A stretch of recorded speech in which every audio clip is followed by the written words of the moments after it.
Schwarzenegger thought it would be just another quiet subway ride, a rare moment of normalcy away from the cameras. But what happened next would shock not just him, but the entire world. A young thief, brazen and unafraid, began harassing an elderly woman in front of a packed train car. Dozens of passengers watched, frozen in place, afraid to intervene. No one dared to make a move. But Arnold? He couldn't just stand by and let it happen. What happened next will leave you speechless. One act of courage changed everything. Watch until the end to see how this unbelievable moment unfolded, and ask yourself, what would you have done in his place? Don't forget to subscribe and drop a comment below. Your support helps me bring you more powerful stories like this one. His strength returning with every step. The young man was already halfway up the stairs, weaving through the crowd, convinced he had left the old man in the dust. But Arnold wasn't finished, not by a long shot. With the precision of a trained athlete, he pushed through the subway doors just as they started to close, his boots landing firmly on the platform. His vision was still blurry, but his instincts?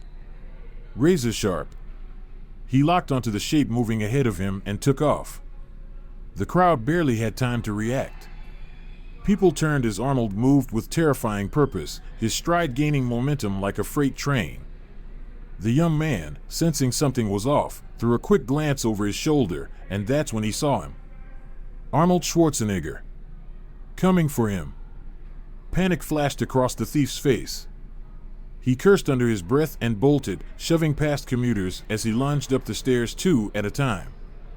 But Arnold was relentless. Years of training, discipline, and sheer willpower fueled his every move. He wasn't just chasing the guy, he was hunting him. The station blurred past. The thief knocked over a businessman, nearly sent a woman's coffee flying, but he didn't care. All he cared about was escape. He reached the top of the stairs, spotted an exit sign, and sprinted toward it. But Arnold was gaining. With a final burst of energy, the young man lunged for the turnstile, desperate to slip through, when suddenly, a massive hand clamped down on his shoulder like a steel vice.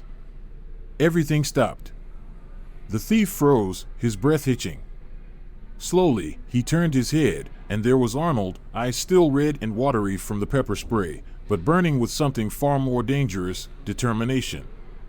"You picked the wrong train," Arnold growled, his grip tightening. The young man squirmed, but it was useless. The same strength that had lifted hundreds of pounds on screen, that had crushed villains in action movies, that had won bodybuilding championships, was now locked onto him. A moment later, security officers stormed in, alerted by the commotion. Arnold handed the guy over without another word, watching as they cuffed him and led him away. The thief tried to protest, but it was no use. The moment was over. The chase was done. Arnold exhaled, rolling his shoulders. His eyes still burned, but it didn't matter. He turned back toward the subway, where passengers stood frozen, their phones held high, cameras still recording. For a long moment, no one spoke. Then, slowly, one person clapped. Then another. And another. Until the entire station was applauding. Arnold just chuckled, shaking his head as he slid his sunglasses back on. "Next time," he muttered, walking toward the exit, "take the bus." One act of courage. One decision to stand up when no one else would. That's all it takes to change everything. So let me ask you, what would you have done in that moment? Drop a comment below, hit that subscribe button, and let's keep these stories going. Because real heroes? They don't wear capes. They ride the subway. Have thought about that before you put your hands on her. The young man's chest heaved, his mind scrambling for a way out, but there was none. The footsteps of approaching security officers echoed down the platform, each step sealing his fate.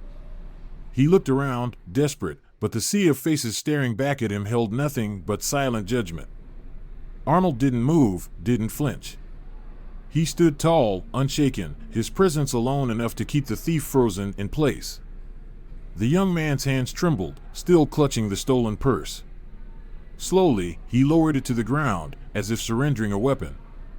You had a choice, Arnold said, his voice unwavering. You chose wrong. Two transit officers reached them, their expressions hard as they grabbed the thief by the arms. He barely resisted, the fight drained from his body. The reality of the situation had finally sunk in.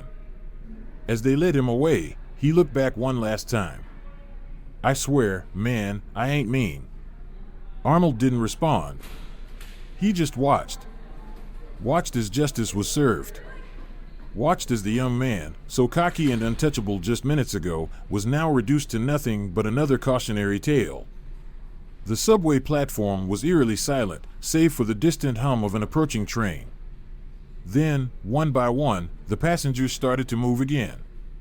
Some whispered to each other, others shook their heads.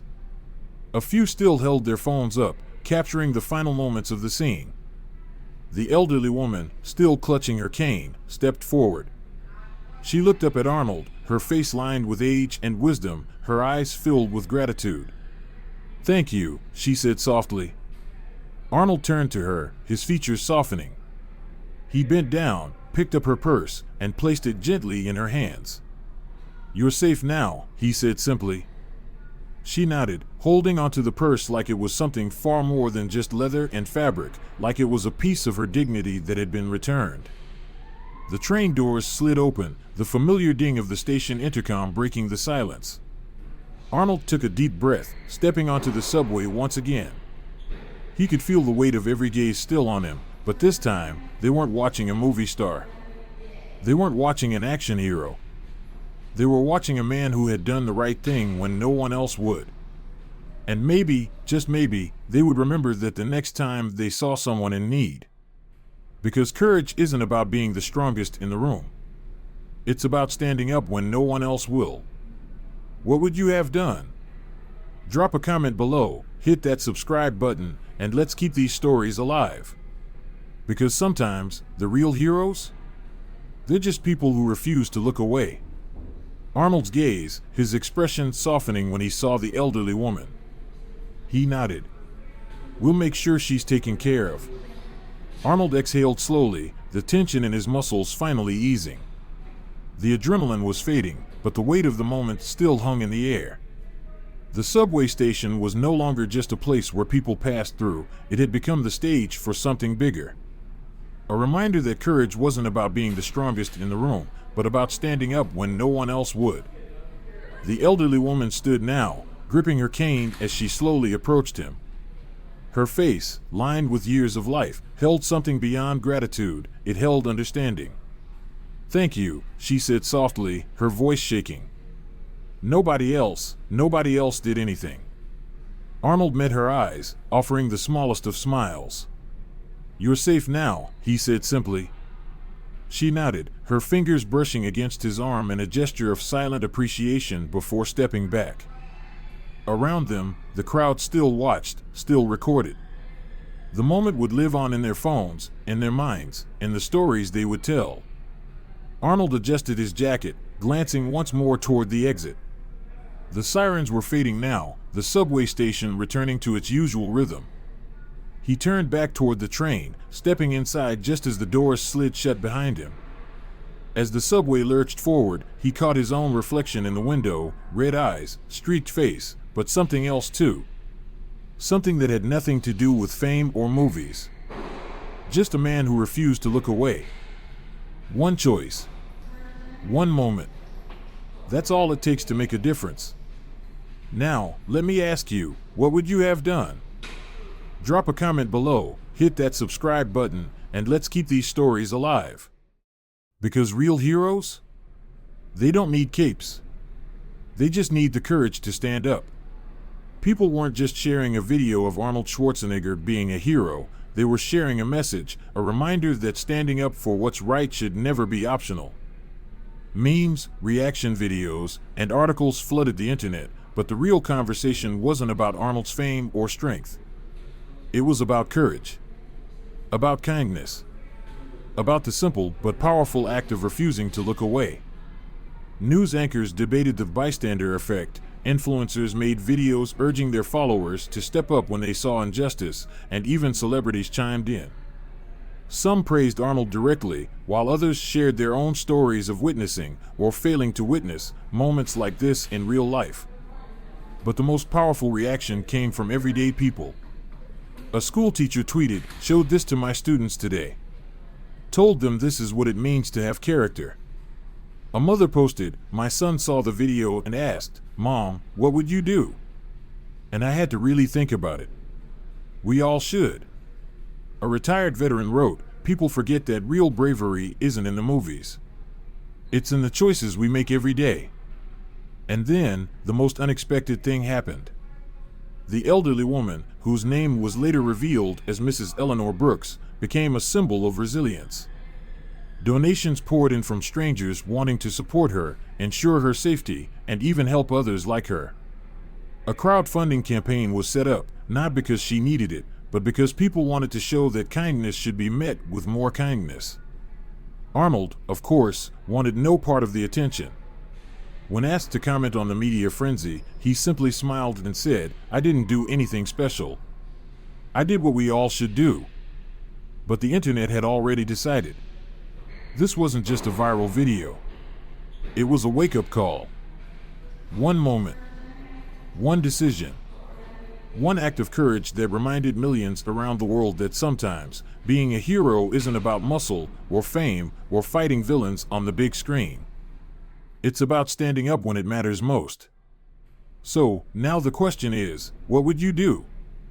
Drop a comment below, hit that subscribe button, and let's keep these stories alive. Because in the end, the world doesn't need more action stars, it needs more people who refuse to look away. And just like that, Arnold's words became bigger than just a viral moment, they became a movement. The internet didn't just watch. It listened. Clips of his speech were shared by teachers, activists, parents, and everyday people who had once stayed silent but were now promising themselves they never would again. Be the one who steps up. The phrase became a rallying cry, a hashtag, a mindset that spread far beyond the subway incident. News networks picked up the video, replaying his words over and over. Celebrities weighed in, praising his message, sharing their own stories of witnessing injustice and either stepping up or regretting that they hadn't. Police departments and transit officials joined the conversation, discussing new policies to ensure safer public spaces. Some subway systems even announced increased security measures and bystander intervention programs, citing the Schwarzenegger effect as their inspiration. Arnold, meanwhile, stayed quiet. He didn't need to add anything more. His actions, and now his words, had already done what they needed to do. A week later, a video surfaced from a small town across the country. A young man on a city bus saw an elderly woman being harassed and, instead of looking away, he stepped in. Someone filmed it. The woman was safe. The situation was diffused. And at the end of the clip, as the young man helped the woman off the bus, he turned to the camera and simply said, "Be the one who steps up." Arnold saw the video late that night, sitting in his home, the glow of his phone lighting up his face. He watched it twice. Then a third time. And for the first time since that subway ride, he let himself smile. Because it wasn't about him anymore. It was about them. About every person who now knew that one moment, one decision, could make all the difference. And maybe, just maybe, the world was changing, one act of courage at a time. So now the question isn't about Arnold. It's about you. What will you do when the moment comes? Drop a comment, hit that subscribe button, and let's keep these stories alive. Because courage isn't rare. It's just waiting for the right person to step up. Arnold set the phone down, his fingers tapping lightly against the table. The weight of the moment wasn't lost on him. He'd spent decades playing heroes on screen, but this was something else. This was real. He glanced at Ruth's letter one more time before standing up, stretching his shoulders, and walking toward the window. The city was waking up outside, people moving through their routines, unaware of the conversation that had just taken place. Unaware that, in a way, they were part of something bigger now. A movement had started, and whether he wanted it or not, he was at the center of it. A few days later, Arnold stood behind a podium in front of a crowd of reporters, community leaders, and everyday citizens. The backdrop was simple: a subway station entrance, the place where it all began. Cameras flashed, microphones were set up, and news stations broadcasted the moment live. Arnold took a deep breath, then stepped up to the mic. "I've spent my life playing strong characters," he began, his voice steady. "People look at me and think, that's the Terminator, the guy who lifts weights, the guy who's built for action. But let me tell you something." He glanced at the crowd, his gaze locking onto the faces staring back at him. "Strength isn't just about muscles. It's about standing up when it counts." The crowd murmured in agreement. "That day on the subway, I saw something I've seen too many times before," he continued. "A woman in trouble. A bunch of people looking away. And a choice, to stand by or to step up. I didn't do anything special. I did what should be normal." He shook his head, his expression tightening. "The truth is, we shouldn't need viral videos to remind us to be decent human beings. We shouldn't need a celebrity to step in for people to care. But if this movement, can make even one person act differently next time, then it's worth it." The applause started small but quickly grew, rippling through the crowd. Arnold nodded once, then gestured toward the officials standing behind him. "That's why I'm here today. Because change isn't just words. It's action. And today, we're making action happen." The mayor stepped forward, outlining the new security measures: increased patrols, better emergency response systems, and stronger protections for elderly passengers. Posters featuring Arnold's words, "Be the one to make it right," would go up in every station. A bystander intervention campaign would launch citywide. And Arnold? He wasn't just lending his name to it. He was in it. Starting next week, the mayor announced, Arnold Schwarzenegger will personally visit schools, community centers, and transit hubs to talk about bystander responsibility and the power of standing up. Because this isn't just about policy, it's about culture. And culture changes when people change. Arnold crossed his arms and smirked. "That's right," he said. "And if I can do it, so can you." The applause was deafening. That night, social media exploded once again, but this time, the conversation was different. It wasn't just about Arnold being a hero, it was about everyday people choosing to be heroes in their own lives. Stories started flooding in. A young woman stepping in to stop harassment at a bus stop. A group of students standing up for an elderly man being pushed aside on a train. People weren't just sharing Arnold's words anymore.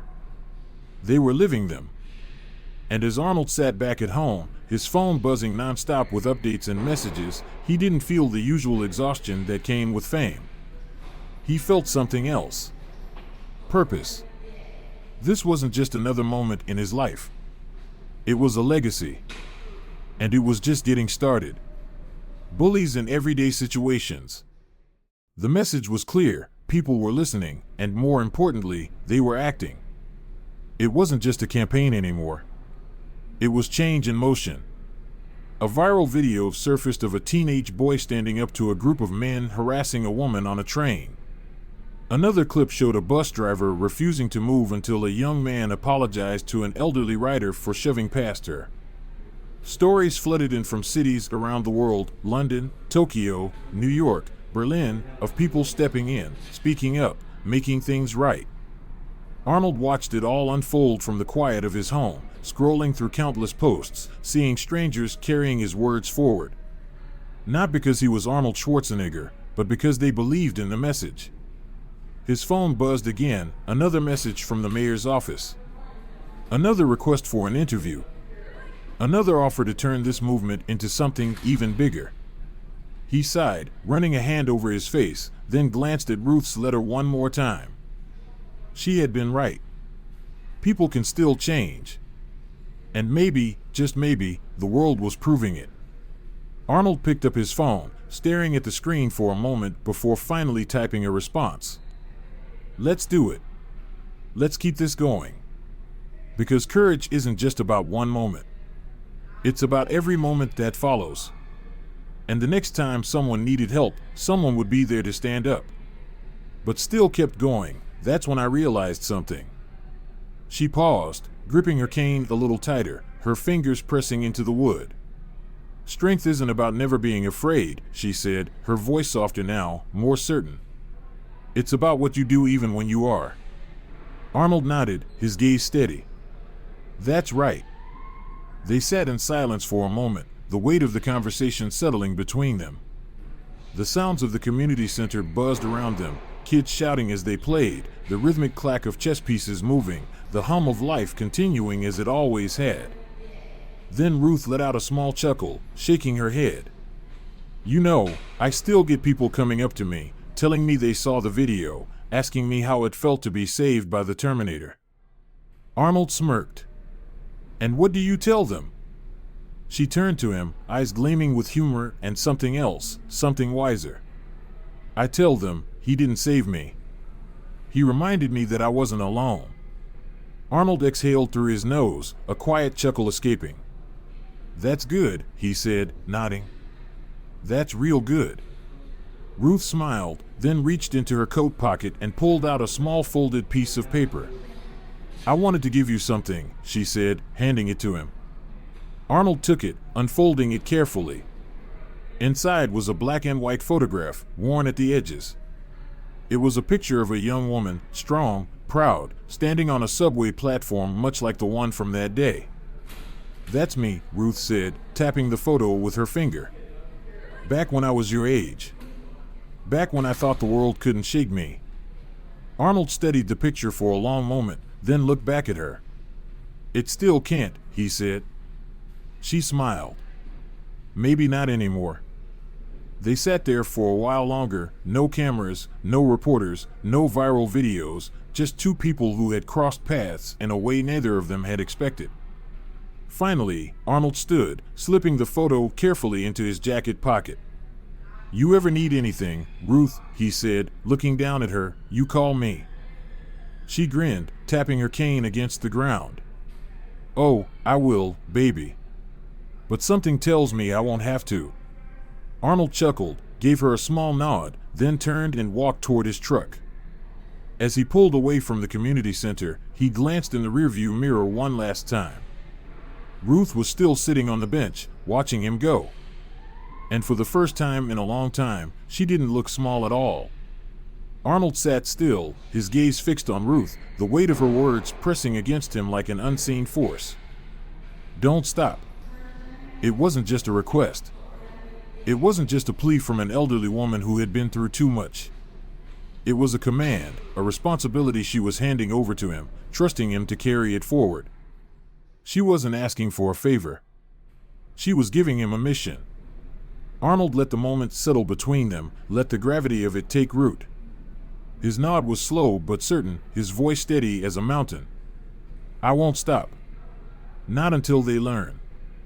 Ruth exhaled, her face softening, the tough resolve in her eyes easing just enough to reveal something rare, hope.